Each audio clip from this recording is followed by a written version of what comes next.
আমাকে কথা দিয়েছিলেন মোনালিসার ব্যাপারে সবার সামনে না বললে, আপনাদেরকে বাঁচিয়ে দিলে আপনি আমার বাবার সঙ্গে আমাকে দেখা করিয়ে দেবেন। সেটা কবে করবেন জানালে ভালো হয়। দেখা তো করাবই, কিন্তু একটা কথা মনে রাখো, বাবাকে দেখে যদি কোনো রকম সিন ক্রিয়েট করো বা আমাদের কাছ থেকে বাবাকে নিয়ে পালানোর চেষ্টা করো, তাহলে কিন্তু সত্যি সত্যি তোমার বাবা মিসিং হয়ে যাবে, আর কোনোদিনও তুমি তোমার বাবাকে পাবে না। নিজেকে আয়নার সামনে দেখে আপনার লজ্জা করে না? বাস, আপনার স্ত্রী বোধহয় আপনার ব্যাপারে খানিকটা জানে, কিন্তু আপনার ছেলে বিহান স্যার, বাড়ির বাকি সদস্যরা, বিশেষ করে ছোটরা যখন জানতে পারবে অখিলেশ চৌধুরীর আসল রূপটা কি, তখন আপনি মুখ দেখাতে পারবেন তো? তুমি বড্ড বেশি কথা বলছো কম্পাস, সীমা ছাড়িয়ে যেও না। আপনি আমার শ্বশুর মশাই, কিন্তু তাও আপনাকে সম্মান করতে আমার বাধে। আপনি আমার বাবাকে আমার থেকে কেড়ে নিয়েছেন, আপনার জন্য আমার মা অসুস্থ হয়ে গেছে, আমাকে অন্যের বাড়িতে থাকতে হয়েছে, অন্যের পরিচয়ে পড়াশোনা করতে হয়েছে। এত অন্যায় করার পর আপনার মনে হয় না আপনি নিজের কাছেই একদিন নিজে ছোট হয়ে যাবেন? কেউ ভালোবাসবে না আপনাকে, একা হয়ে যাবেন আপনি, এটা ভেবেও নিজের মনে একটু ভয় করে না, তাই না? বাস বাস, অনেক বড় বড় কথা বলেছো তুমি, সাবধান করছে কিন্তু তোমাকে। আমাকে সাবধান করে লাভ নেই, আমার বাবার সঙ্গে দেখা করিয়ে দেবেন বলেছেন, সেই টাইমটা বলুন, সে অনুযায়ী রেডি থাকবো। দেখা করিয়ে দেবো, কালকেই দেখা করিয়ে দেবো। তোমার সাথে তোমার বাবার একবার দেখা হয়ে যাক, তারপর তোমার সাথে আসল কথাবার্তা, আসল কাজ শুরু হবে। আসল কাজ মানে? সেটা নয় তুমি কালকেই জানতে পারবে। এখন যে অ্যাড্রেসটা বলছো সেটা লিখে নাও।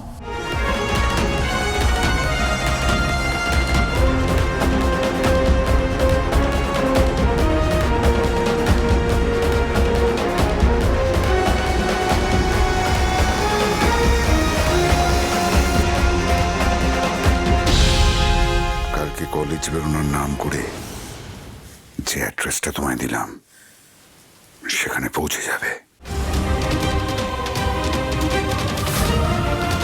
আমি তোমার বাবার সাথে কাল তোমাকে দেখা করিয়ে দেব।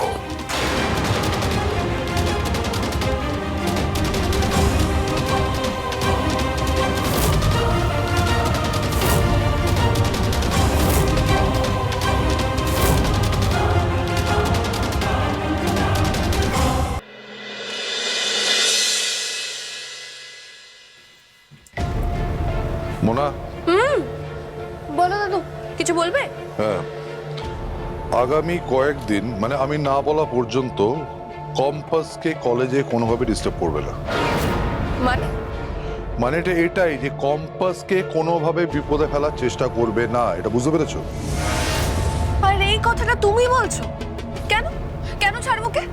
ওকে তো ছাড়া যাবে না দাদু। দাদু, ও যা করলো, যেভাবে সবার সামনে আমার ফেস লস করলো, তার জন্য তো ওকে একটা পানিশমেন্ট পেতে হবে। আর আমি তো সেই জন্যই কলেজে যাচ্ছি দাদু। কলেজে আমার সমস্ত প্ল্যান করা হয়ে গেছে, ওখানে গিয়ে কিভাবে ওর জীবনটাকে আরো দুর্বিষহ করে তুলবো। শোনো মোনা, শান্ত হও, শান্ত হও, যেটা বললাম সেটা করো। শোনো, আগামী কয়েকদিন কম্পাসকে আমার একটা বিশেষ কাজে খুব দরকার, সেই জন্য তুমি ওকে কলেজে বা অন্য কোথাও কোনোভাবে এর মধ্যে ডিস্টার্ব করবে না, কারণ তুমি সেটা করলে আমার কাজটা ক্ষতি হতে পারে, আর আমি সেটা চাই না। মানে এসব কি বলছো তুমি দাদু? তোমার কম্পাসকে দরকার? কই, তুমি তো আমাকে বলেছিলে যে ওর সঙ্গে নাকি আমাদের আর কোনো সম্পর্ক নেই, তুমি ওকে হেল্প করবে না, ওর থেকে কোনো হেল্প নেবে না, তাহলে এখন ওর প্রতি এত সদয় হচ্ছ কেন? দাদু, তোমার কি কাজের জন্য দরকার ওকে?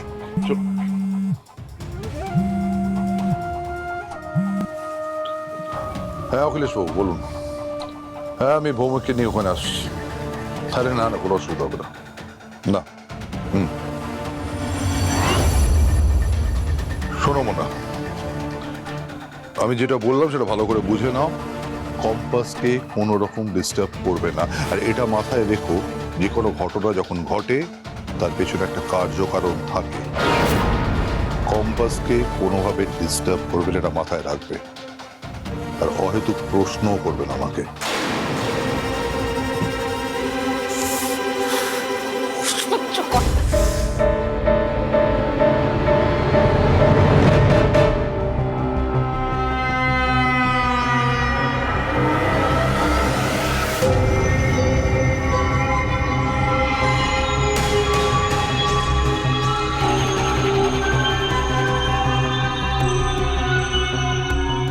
উঠে এসো, কলেজে যাবে তো? আমি চলে যেতে পারবো, আপনি যান। যা বলছি শোনো, দুজনেই তো কলেজে যাচ্ছি, তাহলে তোমার গাড়িতে উঠতে সমস্যাটা কোথায়? বাবারে, কি করে যে বোঝাই, আজ সম্ভব না, বড় সমস্যা আছে। সব সময় পাকামো, তর্ক না করে থাকতে পারো না তুমি? উঠতে বলেছে ওঠো। বললাম তো উঠবো না। আপনি যেচে গাড়িতে ওঠাবেন, তারপর যেতে যেতে হাজারটা বকাবকি করবেন, অত কথা আমি শুনতে পারবো না। সরি, মিথ্যে বলতে বাধ্য হচ্ছি। আপনার গাড়িতে উঠতে আমার কোনো সমস্যা নেই, কিন্তু আজ পারবো না। এখন আপনার বাবা আমাকে আমার বাবার সঙ্গে দেখা করাবেন, এটা আমি মিস করতে পারবো না। এই যে শোনো, অশান্তি না করে তুমি থাকতে পারো না, তাই না? ভালো কথা তোমার সহ্য হয় না, তাই না? আমি যখন বললাম যে আমার সাথে গাড়িতে উঠে এসো, তখন তোমার কি করা উচিত ছিল? ভালো মুখে গাড়িতে উঠে আসা উচিত ছিল। কিন্তু তুমি সেটা করবে কেন? তুমি চারটে প্রশ্ন করবে, মুখে মুখে তর্ক করবে, করে আমার মেজাজটা গরম করবে। না হলে তুমি স্যাটিসফাইড হবে কেন? আমারই ভুল হয়ে গেছে বলে। বলেন কেন? বলবেন না ভুল মনে হলে? আপনি যখন জানেন যে আমি কথা বলে আপনার মুড খারাপ করে দিই, তখন বলবেন না ভালো ভালো কথা আমার সঙ্গে? হ্যাঁ, সেটাই করা উচিত ছিল। একটা কাজ করুন, মোনা ম্যাডাম, মানে আপনার গার্লফ্রেন্ডের বাড়ি চলে যান, তারপর ওকে নিয়ে কলেজে যান। সব দিক থেকেই ভালো হবে। কালকের কফিটা খুব ভালো ছিল না? আজকেও নয় বাড়ি ফেরার আগে দুজনে মিলে কফি খাবেন। তুমি না, তুমি আর ভুল কিছু বলেছি? খুললাম খুললাম প্রেম তো করছে। দেশটা তো একবারে খুব মডার্ন হয়ে গেছে, তাই না? বাড়িতে বউ রেখে বাইরে গার্লফ্রেন্ডের সঙ্গে ফষ্টি নষ্টি করছেন। ফষ্টি নষ্টি আবার কি ধরনের কথাবার্তা? হ্যাঁ, একদম আমার সাথে এইরকম ভাষায় কথা বলবে না কম্পাস। ইস, সত্যি এই ওয়ার্ডটা বলা বোধহয় একটু বাড়াবাড়ি হয়ে গেছে। তুমি অত্যন্ত অসভ্য একটা মেয়ে, জানো সেটা? জানি তো, খুব খারাপ আমি। এবার আপনি চলে যান, কারণ আপনি বিহান চৌধুরী তো। আপনাকে লোকে দেখছে রাস্তায় দাঁড়িয়ে আপনি একটা খারাপ মেয়ের সঙ্গে ঝগড়া করছেন, এতে পরে আপনারই অসুবিধা হবে। জঘন্য মেয়ে একটা।